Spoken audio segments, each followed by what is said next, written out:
नमस्कार, मैं हूं मोहम्मद आसिफ और आप देख रहे हैं एसपीएन 9 न्यूज़। क्या अशोक गहलोत की कुर्सी खतरे में आ गई है? क्या कांग्रेस से अब राजस्थान संभाला नहीं जा रहा है? सचिन पायलट क्या अब उनका साथ छोड़ने वाले हैं? सचिन पायलट ने जो बयान दिया उनका प्रेस कॉन्फ्रेंस भी आ गया है। अब राजस्थान में ज़बरदस्त भूचाल देखने को हम लोगों को मिलेगा दर्शकों। और उनके इन बयान से ये तो समझ में आ गया कि कांग्रेस की सरकार की वापसी करना राजस्थान चुनाव में मुश्किल ही नहीं नामुमकिन हो गया। जरा सा गौर से सुनिए सचिन पायलट क्या कुछ कह रहे हैं। पारदर्शी और समय सीमा निर्धारित और साथियों नहीं होगी तब तक कैसे लोग मान लेंगे हमारी बात को। अगली बार जब हम जाएंगे कि भाजपा के हमारे साथी वसुंधरा जी की सरकार में जो कांड घोटाले हुए थे वो सही थे या गलत थे, इसलिए मैंने तो चिट्ठियां लिखी और आज साल भर से ज्यादा हो गया। आज का प्रकरण नहीं है क्योंकि मैं इस बात को लेकर बहुत लंबे समय से चिंतित था। तफ्तीश नहीं होगी तब तक कैसे लोग मान लेंगे हमारी बात को। अगली बार जब हम जाएंगे कि भाजपा के हमारे साथी वसुंधरा जी की सरकार में जो कांड घोटाले हुए थे वो सही थे या गलत थे, इसलिए मैंने तो चिट्ठियां लिखी और आज साल भर से ज्यादा हो गया। जब हम विपक्ष में थे तब तक हमारे पास आ रहे थे, तो मैं नहीं मानता हूं कि सरकार में आने के बाद हमारे पास वो संकल्प शक्ति नहीं होगी कि हम उन तथ्यों को उजागर कर सकें। और ये जांच का विषय मैंने नहीं कहा, तो कई बार आप देखा मुख्यमंत्री जी ने बोला है, कई बार सदन में बोला है, सदन के बाहर बोला है, तो इसलिए मैं समझता हूं बहुत जरूरी है। लेकिन दुर्भाग्यवश अभी तक इस पर कार्रवाई हुई नहीं है। 6-7 महीने में आचार संहिता लग जाएगी, इसलिए मैं ये आपके बीच साझा करना चाहता था। और साथियों, कई बार आप मुझसे सवाल पूछते हो और मैं जवाब देता हूं कि मैंने कांग्रेस लीडरशिप को राजस्थान के संदर्भ में कई सुझाव दिए हैं। मैंने कहा ना आप लोग कई बार, उनमें से एक सुझाव ये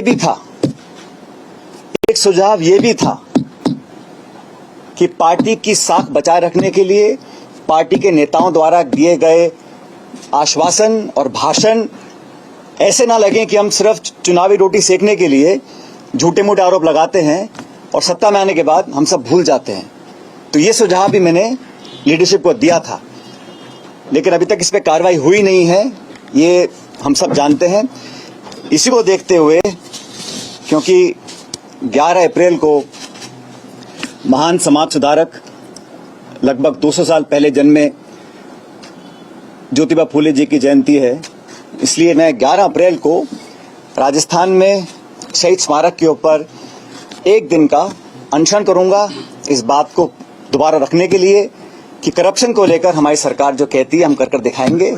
और एक दिन का अनशन 11 अप्रैल को मैं रखूंगा शहीद स्मारक पर। इस बारे में मैंने जिला प्रशासन को सूचित कर दिया है। अनशन करप्शन के खिलाफ कार्रवाई करने को रखा जाएगा। अब तक जो हम नहीं कर सके 4.25 साल में, उसको करने के लिए, ताकि मैं फिर कहना चाहता हूं, जनता जनार्दन है और हर पार्टी को अपनी बात पर विश्वास कायम कराने के लिए प्रमाण देना जरूरी है। तो इसलिए अपनी बात को लेकर मैं शहीद स्मारक पर 11 अप्रैल को ज्योतिबा फूले जी की जयंती है, उस दिन एक दिन का अनशन रखूंगा। क्या ये माना जाए लेकिन कोई कार्रवाई नहीं कर रही है, क्या ये माना जाए आलाकमान और सीएम की भी मिली भगत है कहीं ना कहीं? मैंने तो कहा सरकार हमारी है, 4.25 साल हो गए हैं, मैंने बार बार चिट्ठियां लिखी हैं, प्रमाण दिए हैं, और जो आपको आज देखने को मिला है ये सब मैंने बनाकर भेजा है। जो प्रेस में कटिंग्स आई हैं, जो मीडिया में हमने कहा है, पब्लिक मीटिंग्स में कहा है।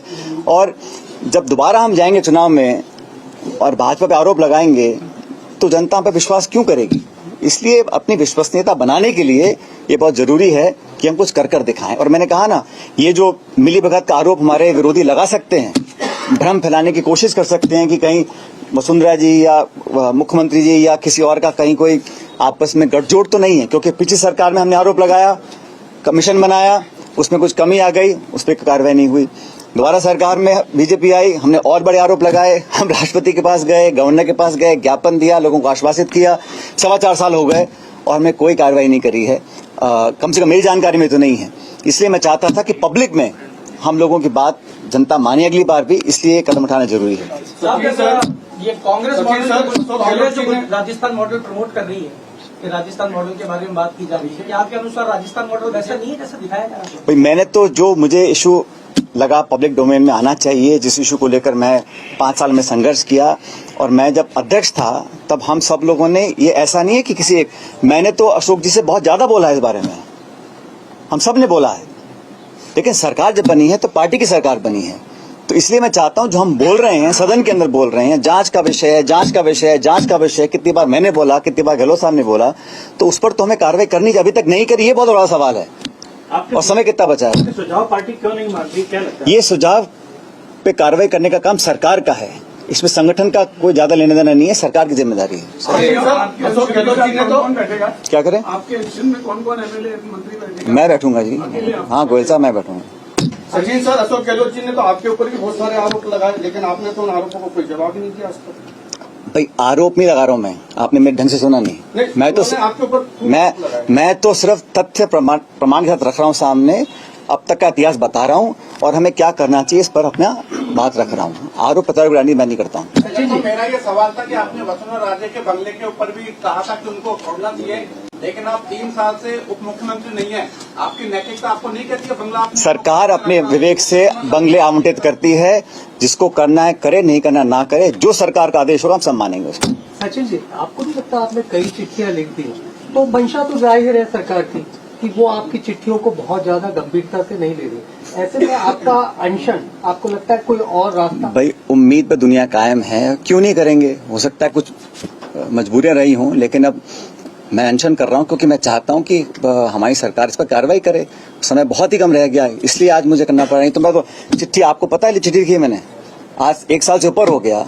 आज मैं क्यों बोल रहा हूँ? ये नहीं कि मैं आज सो के जागा हूँ, मैं तो बहुत पहले से कहता आया हूँ, फिर चिट्ठियां लिखता आया हूँ, आग्रह करता आया हूँ। अब जब नहीं हो रही कार्रवाई, इसके मुझे अनशन करना पड़ रहा है। पायलट साहब, ये माने कि अब आप आर पार की लड़ाई कर रहे हैं, ये आर पार की लड़ाई भ्रष्टाचार के खिलाफ है या सरकार के खिलाफ? शशि जी, मैं तो एक इशू उठा रहा हूँ जो मेरे कार्यकाल में अध्यक्ष में था, हम सब लोगों ने उठाए थे और कई बार कहा था, उस पर कार्रवाई हो, ये मैं चाहता हूँ। इतना मेरा लिमिटेड ऑब्जेक्टिव है। जो पहले आपने मुद्दे उठाए, इससे पहले जो जिन लोगों पर कार्रवाई होनी थी, जिन्होंने अनुशासनहीनता की थी 25 सितंबर को, तो क्या अरे आज का इशू जो आपको बता दिया मैंने, वो तो दूसरा इशू है। आप जब अनशन पे बैठेंगे, उसके बाद जो आपने 2 पत्र को पहले भी लिख चुके, कार्रवाई नहीं हुई, अनशन पे बैठने के बाद सरकार कार्रवाई करेगी, अपनी बात जो पुरानी बात कही थी उस पर अमल करेगी? मैं उम्मीद रखता हूँ। पायलट साहब, 11 अप्रैल को आप अनशन की बात कर रहे हैं, काफी लेट नहीं कर दिया आपने क्या? भाई मैंने कहा ना आपको, मैंने बहुत चिट्ठियां लिखी, मुझे उम्मीद थी कुछ कार्रवाई होगी, लेकिन अब जब लग रहा है कि समय बहुत ही कम रह गया, तो मैं बैठूंगा, दर्शन करूंगा, लोगों के सामने बात रखेंगे। और मेरा इस पे किसी पे छीटाकशी करने का मकसद नहीं है। आपने सुना सचिन पायलट को, जिस एग्रेशन में, जिस तेवर में अशोक गहलोत पे हमलावर हो रहे हैं, इससे साफ जाहिर है कि कांग्रेस के आने वाले दिन ठीक नहीं है। अशोक गहलोत के खेमे में अब सियासी हलचलें तेज हो गई हैं, क्योंकि अपने ही सरकार के खिलाफ धरना बोल दिया उन्होंने। कल से धरना देना शुरू कर देंगे। बीजेपी इस मौके का क्या शानदार फायदा उठाएगी, और नहीं उठा पाई तो फिर बीजेपी को ऐसा मौका मिलेगा भी नहीं। दर्शकों, आपको क्या लगता है कि कल से जो धरना दे रहे हैं सचिन पायलट, इससे कांग्रेस खेमे में क्या होगा और अशोक गहलोत की कुर्सी का क्या होगा? हमें कमेंट कर जरूर बताइएगा। देश दुनिया की बड़ी खबरों के लिए देखते रहे स्पेन न्यूज़। नमस्कार।